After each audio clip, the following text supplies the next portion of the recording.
What's going on, guys, and welcome back. So this is just a continuation of this 9R project build. So you've seen us putting it together, you've seen us hitting on the trails. Well, now, and this is what a lot of people also want to see, is how does it stack up with the boost? So we have my boost obviously behind me, and we have Bruce's 9R. So before we get into this video, this is a big giant disclaimer. There's a big asterisk here. Yes, we drag race the boost versus the 9R. We had actually two boosts, which were both 137s. Same amount of studs. Actually, the other one had a few more, and they were a little bit longer. We had two 9Rs, which you guys didn't even know that we had two, but when we got everything from Polaris for mine and Bruce's project, we also got two of everything, and Bruce's friend built another 9R. So that's what you're gonna see in this video. So we have two 9Rs, two 137 boosts. Both the 9Rs are, well, the one is a VR1, so that's a 137, and then Bruce's is obviously a 136.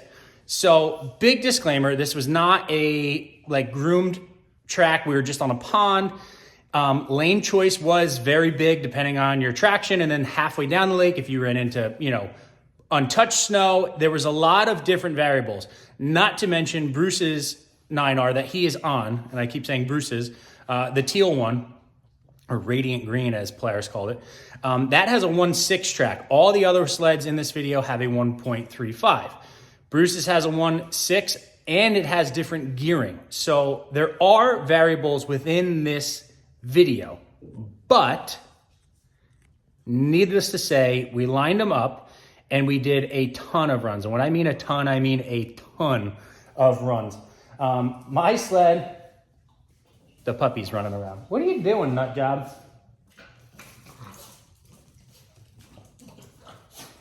So we did a ton of runs. I was 100% stock here. The Ronald McDonald boost that you're gonna see had EPI 84 gram belly busters in it. Bruce's sled, obviously, there is not really a stock form for that sled because we built it and there are no specs for it. So we kind of started where we thought we should be and then went from there. And then the other 9R, the all black one, is a 1.3 track. It has stock gearing, so it's 1.6 gearing.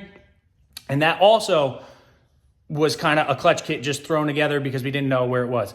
So as we go through these videos, just keep that all in mind, that there are variables to this racing that's in this video. But at the end of the day, there is one generic outcome, which I will get to later in the video.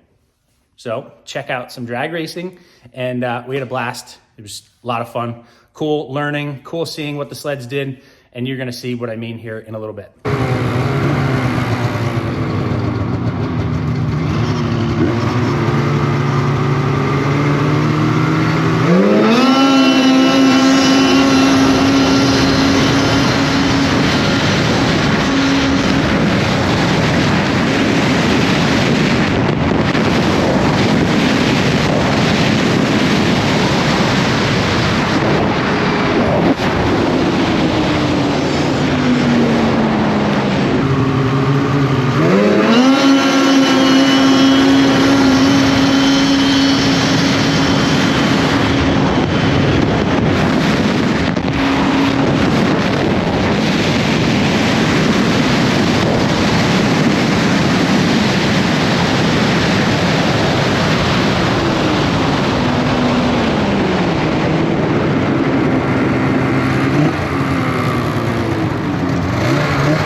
So as you guys saw in those first two runs, for the most part, I got out of the hole pretty good. I had a really good line.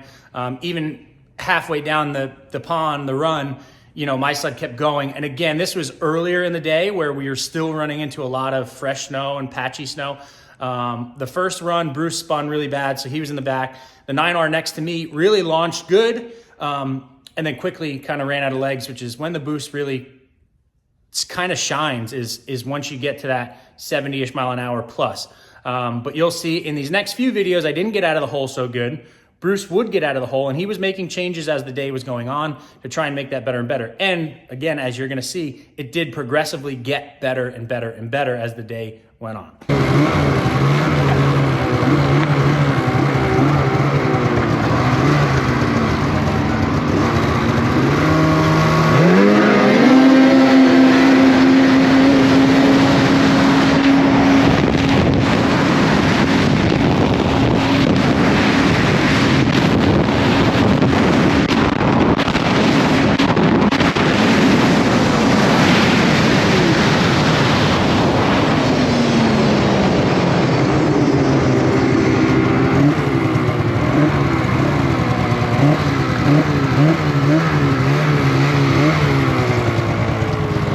So as you saw in that one, I didn't get out of the hole that great, and it took me until about 100 miles an hour to catch Bruce. So that's, you know, not very often unless you're on a lake are you actually doing 100 miles an hour. So it really, his sled is improving with the changes that he's making drastically because he's, you know, running way closer with us. So now you're going to kind of see where John was the fastest sled of us all day. And even what's not videoed on this, we ended up doing a ton of testing after that. And that sled with just those weights in it really crushed us all day long. Even the day before that, we did some runs on a different lake, and that thing was really fast. But you're going to see that again, the first couple races, I was out front, got out of the hole early, and then these I'm not doing it. So then it really shows, you know, a testament of how these things are set up.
So that was really all the good racing footage that I did have. There were more runs that we did, and we tested and tested and tested and tested, and Bruce's sled really started getting closer and closer and closer. So that 9R, as you see in the video, really has some low end grunt. And again, asterisk, it has a 1.6 track, so it's gonna get a little bit better bite, and it has lower gearing, so it's gonna run out of gear, which is kind of what we were seeing. And if we had different gears with us, which we didn't really think about this at the time, we would have brought them with us and we would have made a quick change and went back out and, you know, saw what it is. So I would be interested if we pulled, you know, like 10 points of gear out of it or put it in it, whatever way you want to look at it, made the gearing taller for more top end. I really would be interested to see what it would do. Obviously that sled has a lot of low end grunt, and it's going to pull that thing just as far, I mean, for a while, obviously, until, you know, these boosts really, really grow their legs and get going. It's a very impressive sled from down low. We did like 40 mile an hour rolls, and same thing. That 9R jumps us because it's got so much instant low end grunt. And then eventually we just grow our legs and we went on past them. I had that on video. I didn't realize that the camera had a big snow thing on it, and I can't even use it because you can't see anything. So we did some 40 rolls, we did 60 rolls, we did a bunch. And again, right off the hit, that 9R jumps us because it's got instant power and all that torque. And then as we get going, we grow our legs and go. And now this is just us doing our clutching. I know Johnny Caputo has done a lot with a 9R. I know Will from Velocity Sled Performance has also done a lot with a 9R. I don't have their clutching, so if we would put that in there with the gearing that they have, maybe it'd be a different outcome. But as of right now, yeah, that's kind of what we are. And not to mention that this thing was completely stock, and in that video I didn't have Will, you know, Velocity Sled Performance clutch kit in it, which just showed up. So as soon as I'm done with this video, I'm going to be installing that clutch kit on my boost. So then it could have been a completely different story. We could have been very, very far out on them. And Will, you know, just finished up this clutch kit and said it's a very big improvement over stock. So I'm excited to put that in there. I was hoping that it was going to be in for that trip because I had a feeling we were going to be doing some testing, but unfortunately didn't. Got stuck in customs between Canada and the US. So that's also a whole nother factor that I didn't even take into consideration. 9R gets the jump, boost, grows legs, and eventually overcomes the 9R. But regardless for what the gearing is in that sled and that track, because that's even more load on the sled, you know, on your drive chain, and it's you know, like having a big fan under there. It did really impressive. Like I said, at the end of the day, I mean, there was times where it took us until 100 plus miles an hour to even catch up to Bruce. So it was cool. It was very cool to see. It was fun to finally get them lined up and see, you know, what ballpark they're even in. So I hope that kind of settles some scores for some of you guys or points you guys in the right direction. And also, I know everyone's going to say, well, we want to see it versus an 850, you know, naturally aspirated 850. Also coming, I just wasn't going to mishmash this whole entire video together with a bunch of drag racing. So there is that video coming. We did line up Bruce, you know, mine and Bruce's 9R versus a bone stock 850. And you guys will have to come back to check that one out. But that's going to do it for this video, guys. Make sure to like, make sure to subscribe, and I will see you guys in the next one.